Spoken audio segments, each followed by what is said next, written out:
So hello everyone and welcome to another VASAviation video. Today we have Tyler with us. Hello Tyler. How's it going? Welcome to VASAviation. Some people got me in contact with you. I found you on social media. We of course wanted to review your incident in California and your golf course landing. So of course people were wondering about the things you felt when the engine quits and how you reacted and everything. So first of all, tell us something about you. What you are a pilot, a private pilot, a commercial pilot, whatever. Yeah, so my name's Tyler Evans. I'm 21 years old from California, and I grew up flying with my grandfather, and I actually just received my private pilot's license in North Carolina last year in September. So still a fresh private pilot, but I've been flying a bunch lately. I have just over 200 hours, and yeah, I love aviation. I work at a FBO right now, so around airplanes all day, and I'm working on my instrument rating. Um, So only and about 200 hours. Yeah, just over 200 hours. That's So that's awesome. So have any of your instructors when you were in the academy contacted you about after this incident? yes, so my instructor, his name is Ray from North Carolina. Mm-hmm. Best instructor ever. Absolutely, Can't I explain agree. that enough. Best instructor ever. He called me right away, and one thing we practiced all the time was simulated engine outs. And we would do them over and over again. Sometimes I wouldn't pick the best places to land, even when we had an obvious place Of right in front course, of yeah, us. yeah. So we worked on that a lot. I think that definitely helped out. So if you're a student pilot, practice your simulated engine failures because you never think it's going to happen to you until it does. Absolutely. So, congratulations to him as well. Absolutely. Absolutely, yes. So, we will review your video, your audio. You were two people on board, correct? Just one person on board. The It was news only you. the news Okay. keeps reporting three people. I think the third person was God or some angels in the back seat. But So I we. only had one passenger on board. Okay, okay. So it was two. It was you and another one. Yes. Okay, got it. So it was two people on board. The passenger was not a pilot. It was just. He's a student pilot and also an aircraft mechanic. Okay, so you both are in the field at least. So Yeah. he's a student panel as well. So in case you had some kind of incapacitation or something, he could at least play with the aircraft a little bit. Absolutely. Okay, got it. So, well, first of all, who did the landing? Who was actually flying the aircraft? I guess you, I was flying the airplane. of course. So yeah, we will review the audio. Unfortunately, I didn't have the ADSB data for your aircraft, so I couldn't create the radar animations that I used to. But with the maps and with the audio, I tried to create the picture of where the golf course is related to Santa Monica Airport, and that you unfortunately couldn't make it, but just a few miles, a few miles. And we'll get into that reason. We found out the reason, but we'll get into that later on. All right, so it was due May the 2nd with your Cessna Skyhawk 3753 Lima performing flight from Turlock Municipal to Santa Monica. Was you were 5 miles north of destination when the pilots declared Mayday, reporting a total loss of engine power, and they would not be able to make it to the runway. So let's listen to the first part of the video. Mayday, mayday, mayday. Skyhawk 3753 Lima's lost all engine power. We are at 2,000, and we are about 5 miles north of Santa Monica looking for a spot to land. Number 375 Lima Santa Monica Tower. Landing will be, you're clear to land on any runway. The wind is 220 at altimeter 2998. Yeah, we're not going to be making the runway. Looking for a spot right now. So at this exact moment, what is going on in your head? Well, first of all, what is going on in your aircraft? Yeah, so we were in the descent. So I was cruising down there at 9,500 and I descended down to 2,000. So I had the power pulled back. for about 15 minutes, right? Yeah. One thing that had never occurred to me was I was building up carburetor ice because I had the power pulled out, and I could tell when I'm building up a little bit of ice. You'll see a slight RPM drop, but I just didn't even think about it at all until I went to go put that power back in, and I said 2,000 because that's what I was indicating, but I was coming out of the mountains, and I was only about 700 feet above the ground. I guess, yeah, because it's so mountainous area, the north of Los Angeles. So of course you Right. were So very close to the ground. 700 feet above the ground, go Wow. to put power in, and there's nothing. Engine still running, very low RPM. And in the moment, I tried to restart it. I primed it. I tried to turn it over again and didn't get nothing. So I immediately made the Mayday call. Like 700 feet above the ground, no engine in LA, you do not have much time. And in that moment, immediately I pitched for best glide. That's the first thing I did. Indeed. And then looking around for places to land. And down there, you can't really pick if you want to land in the wind or land with the tailwind. You just, if you see a possibility, that's what you got to go for. And at first, I saw a little soccer field to the left of me, and there's about 50-foot trees on each side of the soccer field, and there's kids playing. And that was my first thought was like, I might be going in this field, but I don't want to. My passenger pointed out straight ahead that he saw a golf course.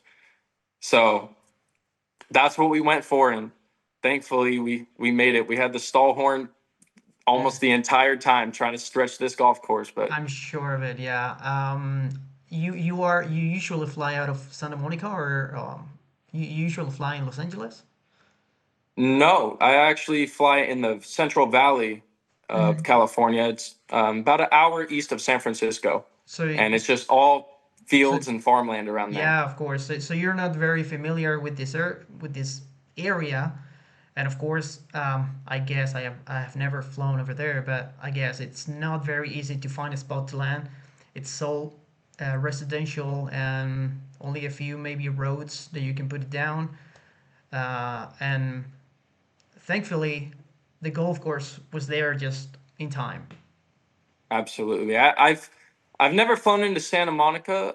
Besides, about 4 days prior, I flew in there in a Pilatus PC-12 with another pilot. So I was kind of familiar with the airspace, I guess. But that was my first time flying solo there with somebody else in 172. That's so cool. So Okay, let's go on. Let's see what happened. Denver 57 Lima Roger, landing will be at your own risk. We will try to have personnel ready on the ground here.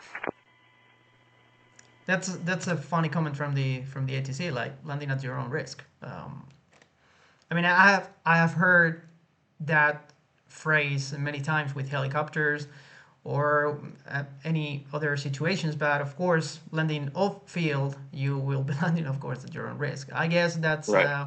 a standard sentence that they have, but it was funny, and also people were laughing at it in the comments.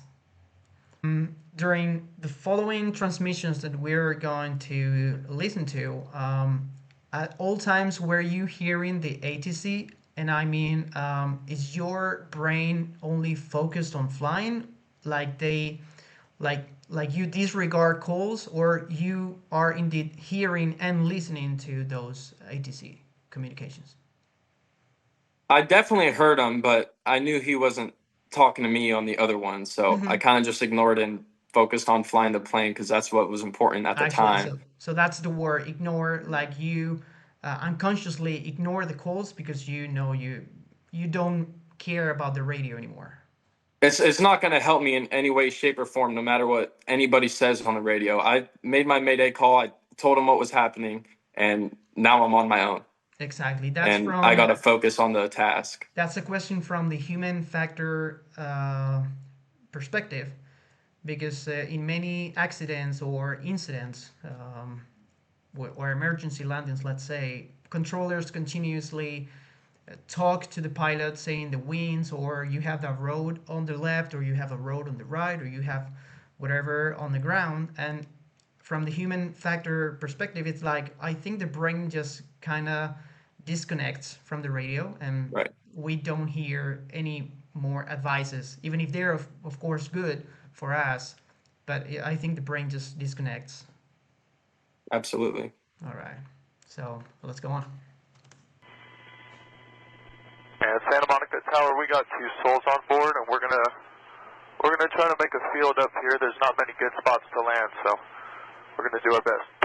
November 53 Lima Ryan. Santa Monica Tower, system 53440, holding short runway 21 for left close traffic. November 53440, Santa Monica Tower, left close traffic, runway 21, clear to land. I'm sorry, November 440, runway 21, clear for takeoff. Clear for takeoff, 21440. Tower Unit 2, can you state the position of the inbound aircraft? With the Unit 2, the inbound aircraft, they're about 2 miles south of the Getty. They're over the Riviera Country Club, I'm being told here. They're at 500 feet indicated. Roger that. Riviera. November 53 Lima, Santa Monica Tower.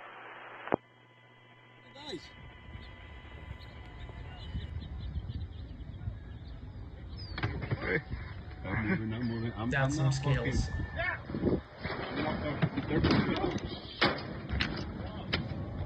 Wow.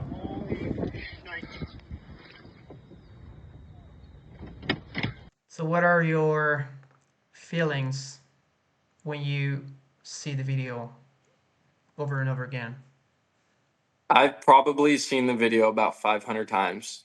I And guess. every single time I watch it back, it feels like I'm watching someone else land this airplane. It does not feel like I was in that or flying that, which Really? it's kind of weird. Even when I listen to the radio calls, it's like, I know it's me talking. I know it was me in the situation, but it doesn't even feel like it was me, if that makes sense. That is so awesome. Yeah, it's like, I don't know, it's like maybe you want to, or your conscience wants to disconnect from the incident, like you want to forget it, I guess, but it's an absolute and impressive experience for you, and I'm sure it will help your career as a pilot as well. And that left rudder around the tree, it's that one here, first one, boom, left rudder. It's that's some skills, because you are 1 foot from the runway, from the runway, of course, from the ground, and it's like, did you see people? Did you have time to, you know, look around? Yeah, there's about 10 people standing with that guy right there in a line. And as you could see in the video, there's about 3 golf carts parked on that cart path. And there was a little corridor, maybe like 50 feet, where I flew. And by the grace of God, they were parked in front of all the bunkers. And that was the only spot to go. And I wasn't going to hit anybody. I would have went into a fence I before can I imagine hit that somebody. in real time, because I have seen the video as well many, many times, and I realized that lead rudder about the around the tree, and I guess that's your brain, seeing the people and just kind of to wanted to avoid it, all the people Right. and the cars and everything. It's like you got lined up to the perfect spot,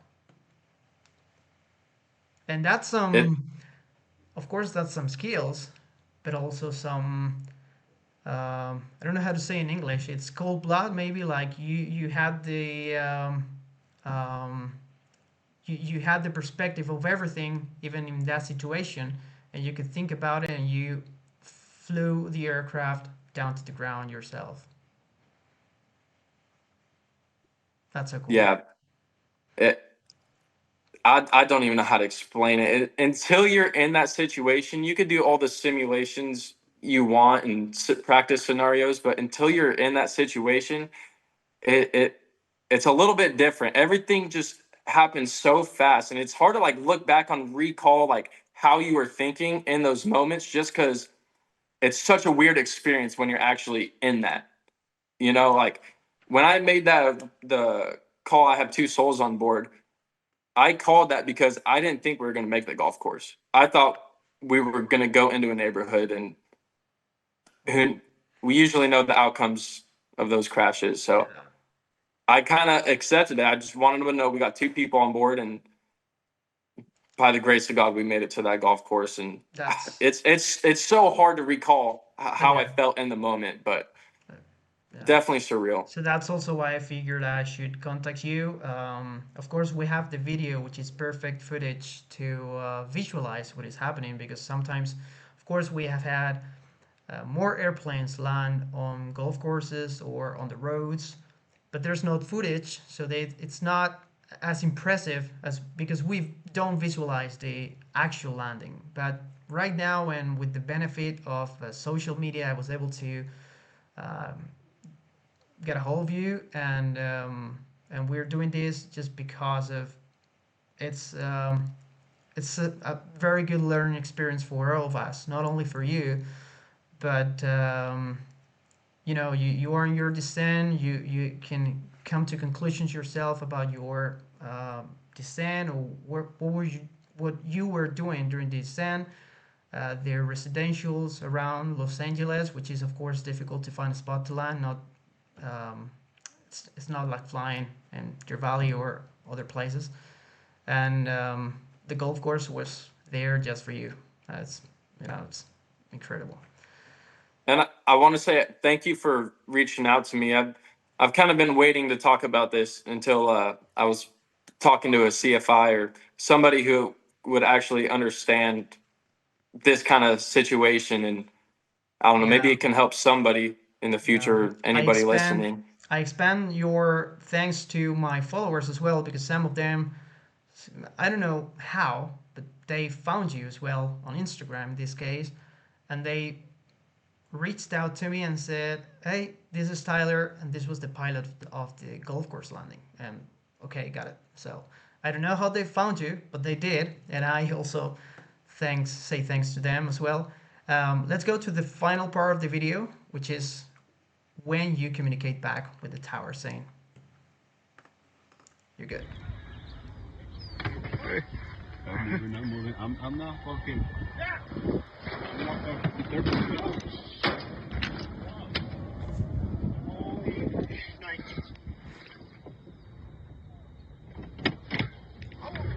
Are they okay? Santa Monica Tower 2, you copy? This is November 53 Lima calling. This is 3753 Lima, and we're down okay, no storm, but we are on the golf course. November 53 Lima, thank you. We are sending personnel there. We're letting them know that you're at the golf course. So thank you. No problem. Thank you for your help, and no injuries, so we walk away with. Radio quality there is a little low, of course, obvious Right. reasons, but I think I got most of it of what you said, right? So you didn't evacuate right away. You had time even for some talking on the radio, so everything was So, absolutely fine. so what happened when we got on the ground? Right when the plane stopped moving, I took my headset off and I jumped out immediately. And all the golfers started swarming the plane, and I ran up to one and just hugged him. Oh, really? Random golfer, I jumped out and just hugged him. And then I went back to the plane. I was like, I should probably let Tower know that we're okay. So I tried to call him. I didn't know if I was gonna make any connection with him just because I was on the ground. But luckily he heard it and everything was okay. That was when I got scared. Was when I was on the ground. That's when your body kind of like realizes what just happened, and you kind of go into shock and you start shaking a little bit. But in a moment, you have to remain calm. I knew that immediately. Like, you can't freak out. That's how you kill yourself. If you start freaking out, you might start making foolish decisions. And Exactly. That's especially when you also have passengers, you're not flying just for yourself. You want to get them exactly. home That's also safely too. from the human factors perspective. The adrenaline uh, that you got when you're out there, it's different than when you're on the ground. Everything's safe, everything goes down, and your brain starts realizing what happened. And well, that was also a relief for the ATC as well, I'm sure, because at some point they lose radar contact if they have one. Uh, I guess they start moving police departments and they start calling 911 and everything, but they're just some kind of disconnected from everything. When you're on the ground, they don't know anything else. They just Right. call 911, everything gets dispatched, but they're just there and they don't know anything. So that call was a perfect call for ATC, I'm sure as well. So Yeah. Tyler, On the ground is pretty surreal. They had the fire department there within about 5 minutes. A bunch of fire trucks, and there's 3 helicopters above filming the whole situation. It was just crazy to take in all at once. And I don't really like attention or cameras or talking to people much. I'm kind of an introvert. It was a weird experience, but I'm glad everyone made it out okay. And my grandpa always told me he doesn't want to see me on the news. My grandpa's a pilot. He actually owns the aircraft. And that's one of the first thing I thought about was my grandpa's going to see me on the news. have you done any interviews in the news actually, or not? I did one short clip with Inside Edition, but it was not like this. They kind of just want to find the good clips and then get views off of it, which I kind of knew that going in. But I've been kind of waiting to talk to somebody like you. So that's an honor as well for me. So it's been difficult, just for the people to know, it's been difficult to set up this interview. Tyler Been is trying for a week. absolutely, yes. Tyler's off the west coast of the United States. I'm in Europe, also flying here and there, but we finally made it, as well as you made your landing.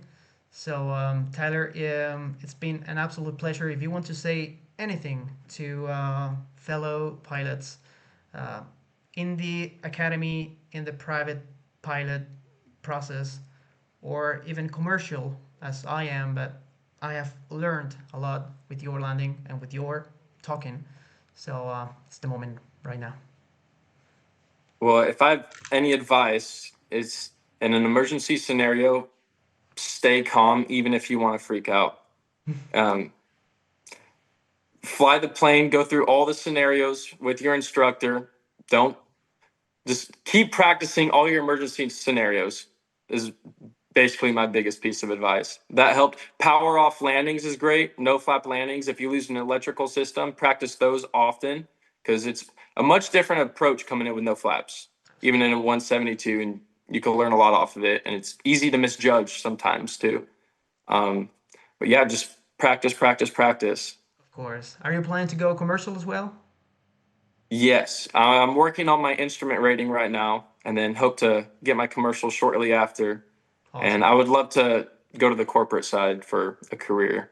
All right. I'm in the corporate, so anything I can help you. It's different perspective from the USA and Europe. The FARs there, Part 91 or whatever you have there, and the Right. Europe side. But anything I can help, I'm absolutely. It will be I appreciate that very much. an absolute pleasure. So Tyler, again, thank you very much for being here with VASAviation, for sharing your experience, and bye. See you in the next one. No problem. Well, thank you very much. Thank you for having me. Thank you, Tyler.